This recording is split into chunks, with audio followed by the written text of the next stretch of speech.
Hello my dear student, आज अपन एक और जेई एडवांस लेवल की प्रॉब्लम के बारे में बात करेंगे। मैकेनिक्स की प्रॉब्लम में अच्छी प्रॉब्लम है। देखो क्वेश्चन में दे रखा है यहाँ पर a particle of mass small M is placed on the top of the smooth hemisphere of mass capital M. मतलब ये बोल रहा है ये पार्टिकल है जो मास एम का है, ये हेमीस्फीयर है, इसका मास कैपिटल एम है, इसके ऊपर रखा हुआ है टॉप पर। ठीक है ना। फिर इसने बोला है कि the particle is displace gently, इसको थोड़ा सा डिस्प्लेस किया, जैसे ही डिस्प्लेस किया क्या होगा, ये नीचे जाएगा। ठीक है ना। तो अपन को यहाँ पर फाइंड करना है then ratio of the magnitude of normal reaction and pseudo force. अब जब ये यहाँ पर आ गया ना, तो अब यहाँ पर क्या है, किसी भी थीटा एंगल पर इसका नॉर्मल रिएक्शन क्या है और यहाँ पर सूडो फोर्स, इन दोनों का रेशियो क्या है वो अपन को फाइंड करना है। सी फ्रॉम हेमीस्फीयर, ये जो सूडो फोर्स फाइंड करेंगे ना, हेमीस्फीयर के फ्रेम में जाके करना है। ठीक है ना। Acting on the particle as a function of theta, यहाँ पर थीटा के फंक्शन में फाइंड करना अपन को इसका रेशियो। देखो आंसर भी थीटा की फॉर्म में ही आ रहा है। यहाँ पर अपन को ये चीज एज्यूम करनी है कि पार्टिकल रिमेन्स कॉन्टैक्ट व्हेन, जब भी यहाँ पर आया ना पार्टिकल, तब भी ये कॉन्टैक्ट में ही है। यहाँ पर मैं बात करूँ, ये पार्टिकल जब यहाँ पर है तो पार्टिकल ने इस पर एक नॉर्मल लगाया हेमीस्फीयर के ऊपर, जो कि कुछ इस डायरेक्शन में होगा। ठीक है ना। ये नॉर्मल लगाया पार्टिकल ने हेमीस्फीयर के ऊपर, तो नॉर्मल इसने इस तरह से लगाया, तो नॉर्मल के अपन क्या करेंगे, कंपोनेंट लेंगे। किस तरह से लेंगे, सिंपल सी बात है, एक हॉरिजॉन्टल कंपोनेंट आएगा मेरा और एक वर्टिकल कंपोनेंट आएगा।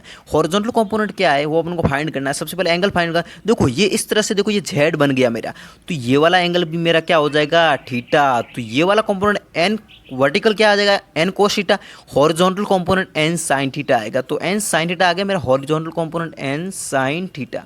जब मेरे पास हॉरिजॉन्टल कंपोनेंट आ गया, यही तो एक फोर्स है जो हेमीस्फीयर को मूव करवा रहा है। हेमीस्फीयर का एक्सेलरेशन अपन एज्यूम कर लेते हैं ए है, अपन ने एज्यूम कर लिया। तो नेट फोर्स क्या लग रहा है हेमीस्फीयर के ऊपर, एक ही फोर्स लग रहा है एन साइन थीटा, जो कि हॉरिजॉन्टल है। तो यहाँ पर क्या हो गया, net force equal to mass क्या है हेमीस्फीयर का, कैपिटल एम में।